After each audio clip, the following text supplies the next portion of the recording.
Hello, how are you kids? Ready to have fun? Yeah. Yay! Today's class is the Franklin Mountain Poppies. This is going to be your project and it is coming from where? Creative kids! So welcome to our class. Today we're going to try to remember what we did when we started on our walk to the Franklin Mountain Poppies. Do you remember what we saw, Abby? Yeah, we saw flowers. Flowers Plants. and plants. Was it hot? Yes. Yes, it was sunny. What color were the flowers? Who remembers that? Orange. Yellow and orange. Yes, and was there one flower or many flowers? Many. A lot of flowers. Where were they grounded? Where were they just floating around in the air? No, wrong ground. They were on the ground. So today we're going to start doing the first thing that we're going to be able to do for a beautiful landscape of the Franklin Mountain poppies. So we are going to take our pencil and our paper and we're going to do our horizon line, which is where we're going to ground our poppies. And if we want to add some cacti, remember there was tall ones and really round ones. So we're going to draw, is it a flat line or were we in the mountains? In the mountains. So our horizon line is going to be using some curved lines like this.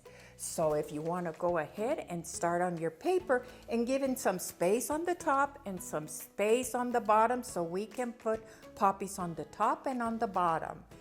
Okay, great job what you're doing. I like those lines. Now we are going to use what we store in our brains. What shapes were some of those plants? Here we have some cacti that are kind of circular.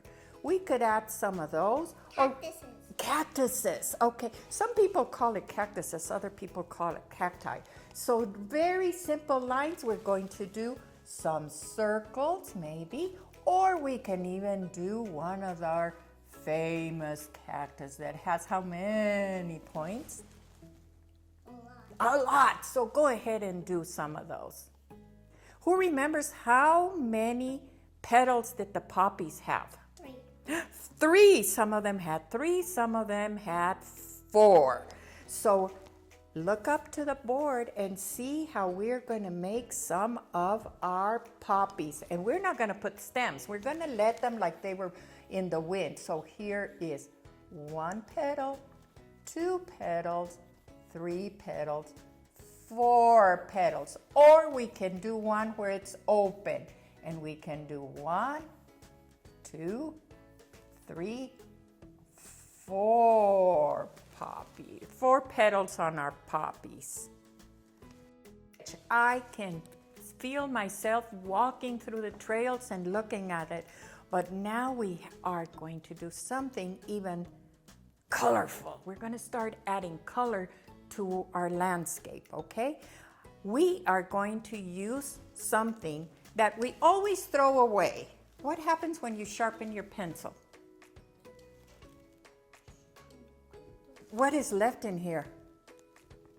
They're called pencil shavings. And there's 2 things to that. In here, we are just going to use these. We're going to take away. This is just the wood shavings, okay? But what we want to use is the little powder that is left in there, okay? Can you see it in there? Looks like nothing, right? We took all the big trash and we're going to use this powder here for the background. See this right here? We take it and we put it here and we rub it, and that's how we're going to put very lightly some colors on the sand part, the mountains, wherever you want to. And the beauty of this is that you're using 2 or 3 colors at the same time, and everything is a surprise. We don't have to stop and say, oh, this is my favorite. No, this is not my favorite. I am going to put all of my little shavings on the paper and then use one finger. It's going to get dirty, but do artists get dirty? Yes. What do we do after we get dirty? We need to wash our hands. It's very important. But today we're going to use all of these shavings from the tip of the colors and use them as, do you remember what we call this? Rubbing. Because we're rubbing, rubbing, rubbing. Can you see the brown and the yellow come together? Okay, ready to do this? The work looks great.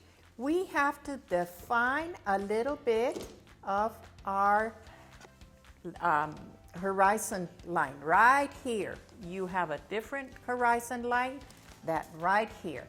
So with one of the colors, now that they're nice and sharp, we're going to use them, but instead of using the point to make a fine line, we're going to use the side of the color right here. So instead of using it like this, we're going to put our color on the side like if it was taking a nap, and we're going to highlight our horizon line, making sure, making sure that we can see the difference between where our plants are going to be grounded and the background. Okay, so ready to do this? Each one choose a color that you want to highlight and make the difference of your horizon line. Remember, your pencil goes on the side completely, resting like this, ¿sabe? And then just pull it to one side slowly.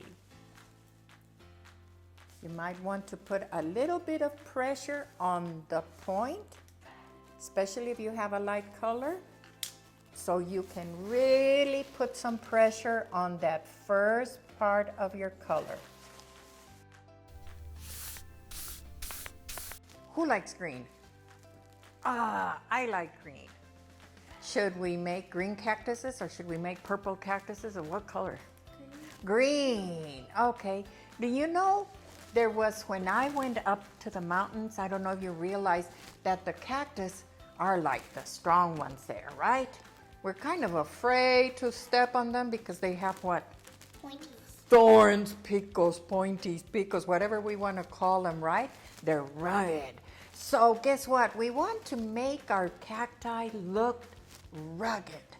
So how we're going to do that is, again, we're going to start by coloring it, and I'm going to choose a light color. Okay? And I am not going to color it all in like we used to because we want to bring some texture in here. So how we're going to do it is we're going to just do some lines like that. Like if it was hair, like if it was a hairy cactus, okay? And we're going to just go around. And can you see that I'm following the shape of my cactus? I am going around and around until my cactus has some color. But I can still see through them. See all of my cacti? They're kind of hairy, but they're white spots. So let's get into that step right there, because then we're going to add a different shade of green. Who knows what a shade is? A different color from the one we're using, right? So here we have some dark ones, here we have some light ones, and here we have one that is kind of in between. So I am going to take one of these other colors, and then once they look like this, I am going to add more into it, okay? Using the same kind of strokes over and over. And what this is going to do is it's going to cover some of these white spots that we have left, yes? And fill it in. And that way when people see it, they can realize there's different shades, and the texture right here is there, and then we're going to add some the spikes and the thorns. Ready for this? So choose some green that you like, and remember, what kind of strokes are we going to do?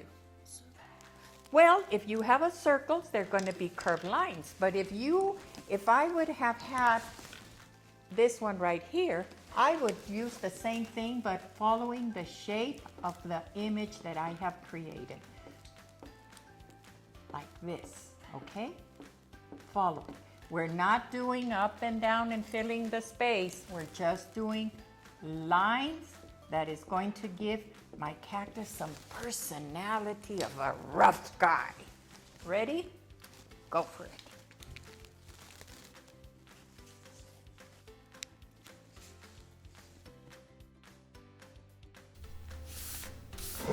Now we're going to start doing our poppies. We're going to start with color. We said that our poppies were yellow with shades of orange, right? But guess what? If there's other poppies in other countries that are different colors. So today, going back to Franklin Mountains, they're always yellow. But if you would like to in another time do the same project with a different kind of vegetation, not desert, you can find red poppies, you can find purple, you can even create your own colors. But today we're going to stay with the colors of yellow. Now, our poppies are going to be colored very differently. We're not going to do the strokes that we were doing. We're going to take one of the lighter yellows, and this time we are going to color the majority of our poppies. We do it also in different strokes, following the line of our flower, but this time we're going to cover. Once you cover right here, you're going to take a darker color and start highlighting the outlines and bring your puppy. Was it windy when we went out to the mountain? When I went the first time, it was very windy and I saw them dancing. It made me think of Belle. Do you know who Belle is? What color is her dress? Yellow. Yellow. So it made me think of Beauty and the Beast all strong and hairy. But they were moving around, so we want them to feel like they are moving in our picture, dancing, yes. So for that, we are going to use a darker and kind of highlight the outside. You know how when we're coloring in a coloring book, they say don't go out the black line? This is going to be the equivalent of our black line, but it's going to be very, very light. We're not going to go like around like this. We're just going to add and kind of diffuse, the beauty of these watercolor markers is that you can kind of blend them if you work pretty fast. See how right here, it's looking a little bit of orangey where it was yellow? That's what we're going to accomplish with these colors. So we start with a very light, and I have even added a peach color. Why do you think I added a peach color in this collection? To bring up a different shade. See right here? Very light orange peachy inside.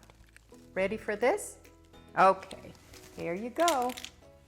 Yellows, peaches. Oh, took the wrong one. Get started. Right here. You know what? It's kind of, see, it's orangey. So sometimes it needs to be cleaning. You can use this paper to clean the tip of your marker if it's too dark.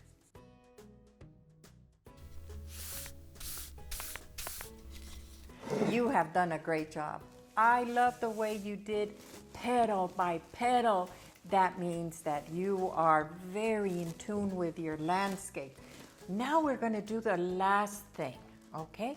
Our last thing is, remember we had our flowers were like just floating around and dancing? Now we're going to anchor them. We're going to ground them. And we are going to take maybe green marker or a green color. And what we're going to do is, there was some shrubbery. You know what a shrubbery is? Who has seen like all those weeds that they ask us to take from the backyard that they have to pull? They love water, yes, and they drink a lot and they grow fast, right? So now we're going to anchor our little flowers, and we're going to use some kind, but we're not going to do a straight line because our flowers were moving. So we want to add some movement. So we kind of anchor them right here, and then we pull down. And then we anchor a flower, and then we pull down. And we're going to do the side of our marker or our color, whatever you choose, and we're just going to add some green shrubbery like that, okay? And then we're going to take a black marker and we're going to make our cactus spheres. How do we do that? What do they have that make us be aware, I don't want to walk next to that one. What do they have? Splinters, points. So those, we're going to be carefully doing it. And what we're going to do is we're going to they come out from a little hole. So you do this and then you just pull them out. Okay? Very carefully, like if they were going to spike us, okay? And they come from the edge, like on the top, but they also have them in the middle. Okay? Ready to do this? Go for it. There's blacks and greens, and we're going to ground our flowers, and we're going to be adding some shrubbery around it.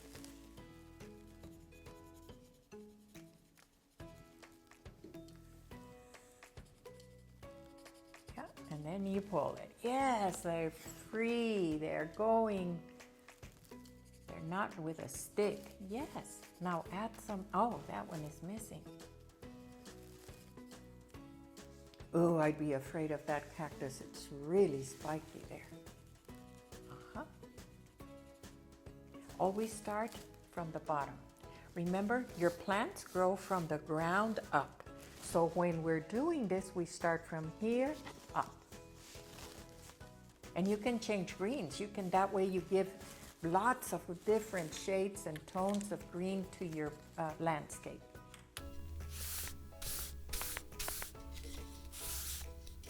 Thank you for joining us to the Franklin Mountain Poppies. I hope you could feel the heat and our warmth in our area. Did you all guys have fun? Yeah. Yes. Can we say goodbye and thank you? Bye. Bye. Thank you for joining us. See you later.